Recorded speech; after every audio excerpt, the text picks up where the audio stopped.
Roll Tide, everybody, and welcome to the Bama Tailgate Daily Show. Alabama pulling a five-star recruit up to number 2 in the 2 major recruiting service rankings, and I'm talking about On3 and 24/7 Sports. All the momentum. But who is next to join this class? And is Alabama going to pass Ohio State and fight off the competition for the number 1 recruiting class? And I'm going to tell you, I think so. Yes. And we're going to tell you why, but you got to watch the show. So right after this little open, we're going to get this thing started. Like, subscribe, give us a thumbs up. Roll Tide.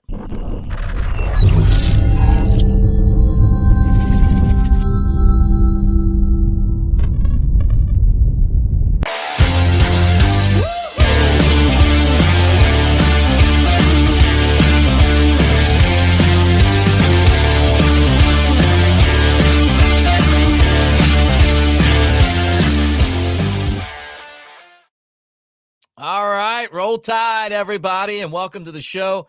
You know him as Big Elmo. Some of you call him Big Sexy Elmo or Brett Elmore from the Brett Elmore Show. I'm Mick Gillespie at Broadcaster Mick. And Brett, what a day it was yesterday for Alabama, starting to close in on the number 1 recruiting class, and they nailed 5-star Dijon Lee, Mission Viejo, California. That was a big one for Alabama. The momentum just won't stop. All we do is win, man. This is incredible. I mean, what we are seeing is absolutely incredible. Here it is, almost the 4th of July, and we got the mustard, baby. Already got the mustard on the table. Dijon, welcome aboard, my friend. Yep. Man, this is no, we were talking off the air, man. This is just whenever these commitments, are scheduled, and some of these guys are down to 6 teams or 4 teams, and you just always feel like it's gonna be Alabama. You know what I'm saying? Yep. And you're right. That just inches them. What we were talking about yesterday inches them ever closer to that number 1 spot on the recruiting list. Yeah, no, it's what's happening right now. Yeah. And, they're climbing the ladder, and they're getting closer. They're closing in on Ohio State. They passed the field. This feels a lot like Dale Earnhardt back in the day at Talladega, where you just kind of sit back, and then all of a sudden you just start creeping up on everyone. And then by the time the race is over, you're number 1, which was something that Saban was always good at. Yeah, or the Kentucky Derby, when your horse looks like it's about 5 horse lengths away, and they make that turn, and all of a sudden that thing starts jetting down the stretch and just makes the finish. Yeah, it was a huge announcement yesterday, and buckle your seatbelts, folks. There's more coming. Yeah, and that's what we're going to get into right now. Who do you think's next? I'm going to tell you who I think's going to be next. I think it's going to be Ty Haywood, the offensive lineman from out in Denton, Texas. Of course, he's from Mississippi and grew up an Alabama fan, and family loves Alabama. And everything we've heard is that the visits to Tuscaloosa were great. There's a connection there. This is a guy that's ready to work hard, that wants to be part of this class. I think they take Haywood instead of going in the transfer portal. And I think that's the way you do it. If you can get someone that's a difference maker to join the class, you do it. And honestly, it gives Alabama one of the best offensive line classes that I can ever remember them having. Yeah, they're already stacked at offensive line, and the addition to Haywood would only improve that. And I'm with you on that. I think Haywood comes to the Tide. Whether he's the next to commit, I don't know. I'm leaning toward tight end Kaleb Edwards. Mm-hmm. Kaleb Edwards, and the only reason why I say why he may be next is he's going to make his decision on July 2nd. Yeah, right. So he's coming up, but he's kind of sneaky because he doesn't look like a great athlete when you see him. He can't, but he is. Those guys can be awful deceiving.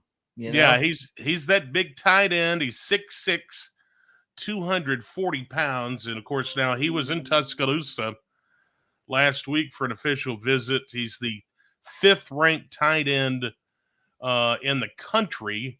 And so he'll make his decision, July 2nd, which is Tuesday. It looks like it's between Alabama, Texas, and Oregon. Yeah. But he's been crystal balled to Alabama, so he's coming up. So we'll see. El Dorado Hills, California, Oak Ridge High School, 6'6", 235. This is another guy that they recruited at Washington. Do you worry about having all these guys from California, or does that matter at all? I mean, you think that's just kind of part of what these guys know? They've recruited. That's where the relationships are. And you just take care of the in-state guys, and then you fill in with these other top recruits, or do you think it's too much from California? As long as they're good athletes, I don't care where they're from. And I actually think it's a good thing, because think about it. You got a lot of these guys from California. It's just like the guys from Alabama. They all have a pretty good relationship and know one another. So when they're moving across the country, they know people. They're in the same boat with some of these guys. They're all, across the country, away from home. And when you grow up playing football, especially at an elite level, you know one another in each state. Just like right here in Alabama, all these guys know one another.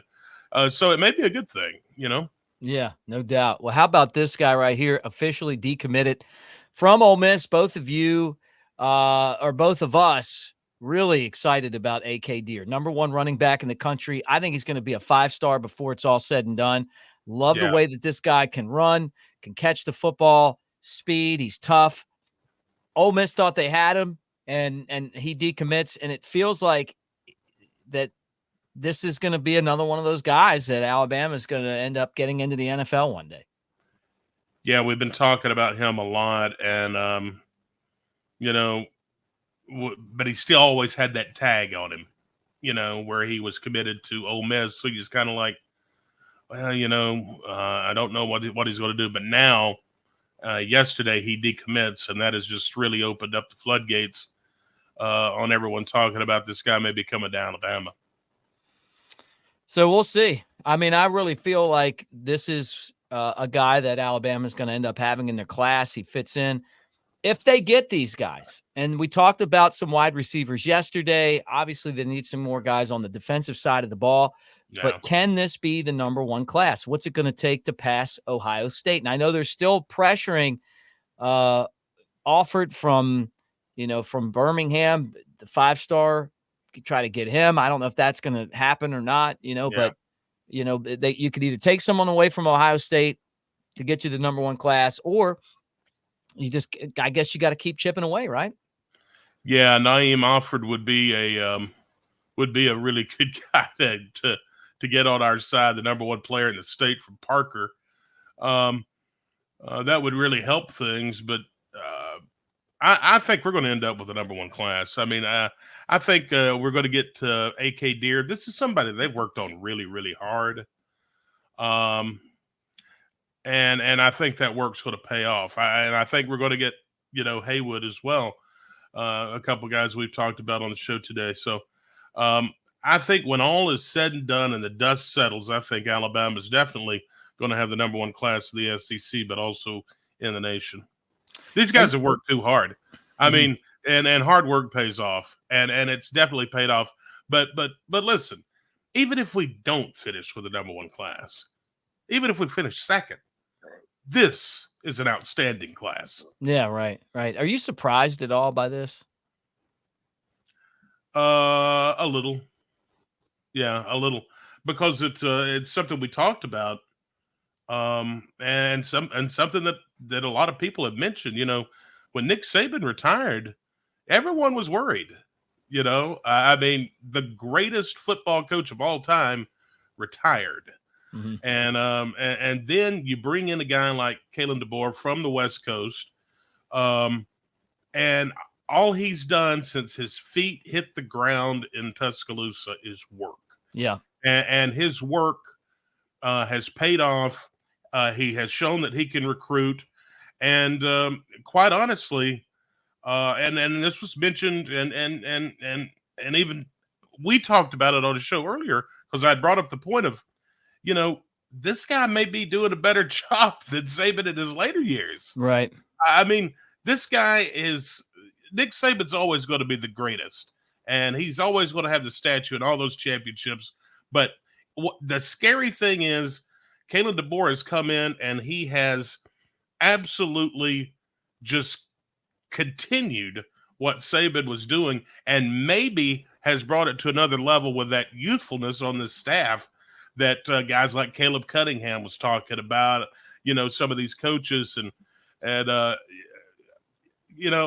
it's like I said at the beginning of the show, this has been fun to watch.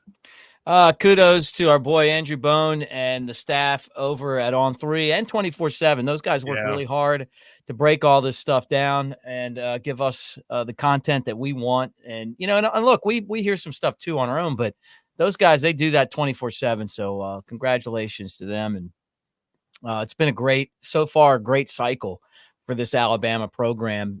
As we kind of march towards the start of spring of fall practice and get ready for the season, and which is we're closing in on I don't even want to say how many days, because for us we got a lot of work to do to get the radio show up, so it freaks you out when you say like 64 days. Oh my goodness. Yeah, it's really, really close. So we're getting there, man. This Alabama heat is rough, but that always signals football's close.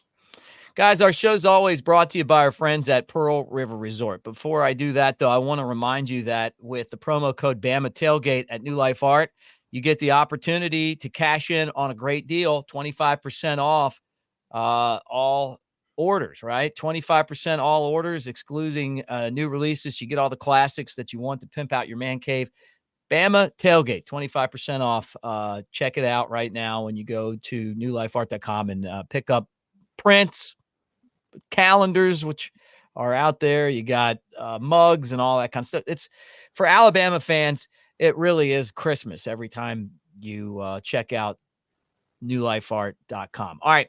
Shows presented each and every day by our friends at Pearl River Resort over in Philadelphia, Mississippi. Before you guys got to see us, we were on here singing Boys to Men because we're trying to decide if we're going to dress like the Boys to Men, like if we're going to coordinate, and then we're going to try to find 2 more friends and do 4 and be like, I'm just kidding, but we love Boys to Men. We can't wait to go check them out at Pearl River Resort. And we're going to give you guys tickets the next night. That's on July the 5th. July the 6th is Big and Rich. Remember they sang the college football theme song? Yeah, you'll be able to hear that and more. So we're going to give 2 tickets away to one of our fans that watch the show. We're going to do that. I don't know. We're going to do it this weekend. So keep hanging on with us, and then we'll tell you how to win those. But that's Pearl River Resort over in Philadelphia, Mississippi. They got the table games and slots, Timeout Sports Lounge. And right now, if you go to the sports book, you bet $50, win or lose, you get to play Dancing Rabbit Golf Course for $40. That is a great deal. It's the Augusta you can play. So check that out. Celebrating 30 years of Pearl River Resort, and that includes Silver Star and Golden Moon casinos. All right, when we come back, this guy right here takes over the show, and he's going to tell you everything that's going on in the world today. Hope you're having a great weekend, everybody, because the weekend is here. Roll Tide. They call him Big Sexy, coming at you from the Walker County. Jasper is his hometown. He's known for giving free rundowns. Oh, Big Sexy, throwing out those Alabama thoughts, sneaking out your mom's window without getting caught. Nick gives you the XPs, but Big Elmo is here to please. Big Sexy Elmo on the Bama Tailgate Show.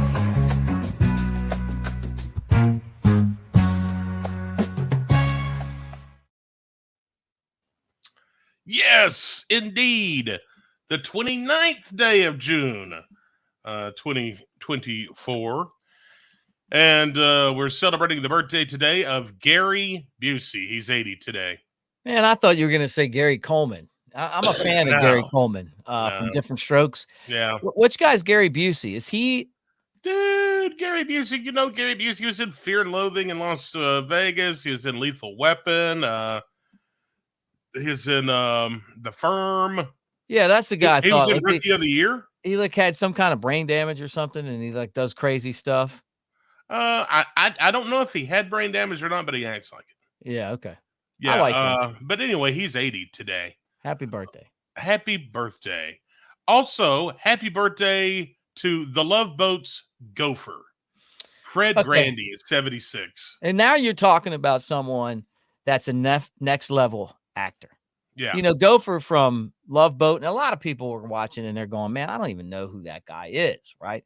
Right. And that's because that show hasn't been on in forever. But when I was a kid, the babysitter made me watch the Love Boat, and the Love Boat was great. And then what came on after was Fantasy Island. And nice. Those two would go together like peanut butter and jelly. They were always teaming up. Yeah.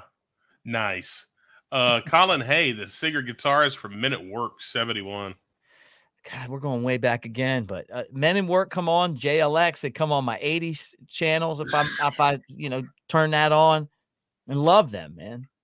Love them. What's that song they sing? What's the big song that they have?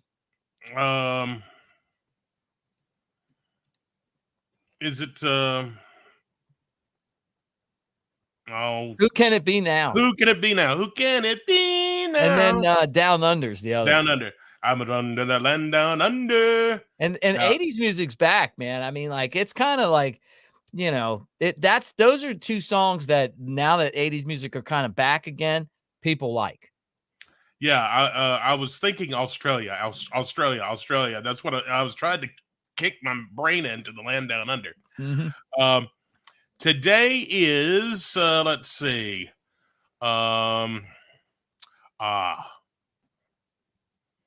Couple things here. National Bacon Burnt End Day. Okay. I don't know what that means, but I do like bacon, and if it's a little crispy, I'm happy. Well, today indulge. Okay, because good. it is a National Bacon Burnt End Day. I'll say this, man.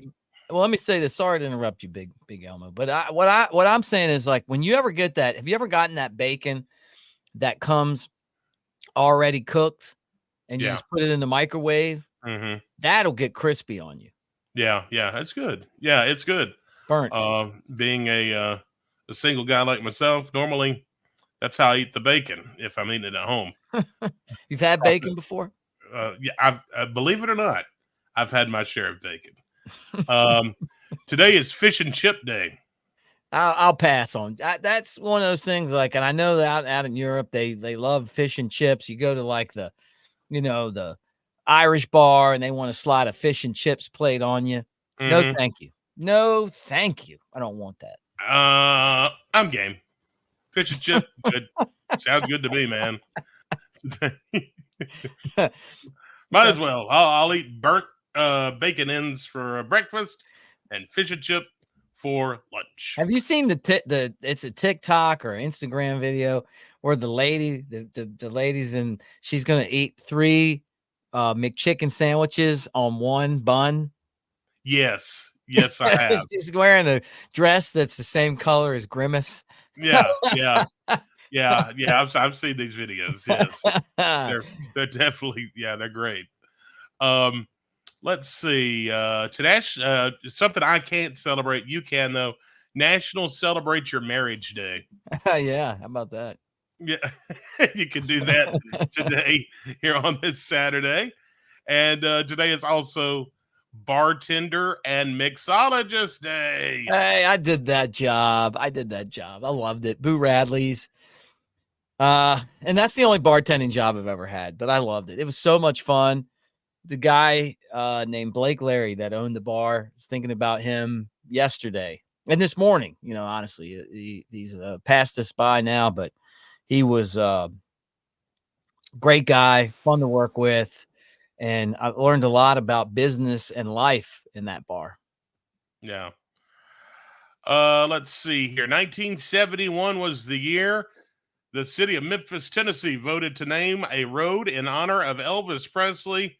The road is a 12-mile portion of highway that passes Graceland. And Graceland's still there.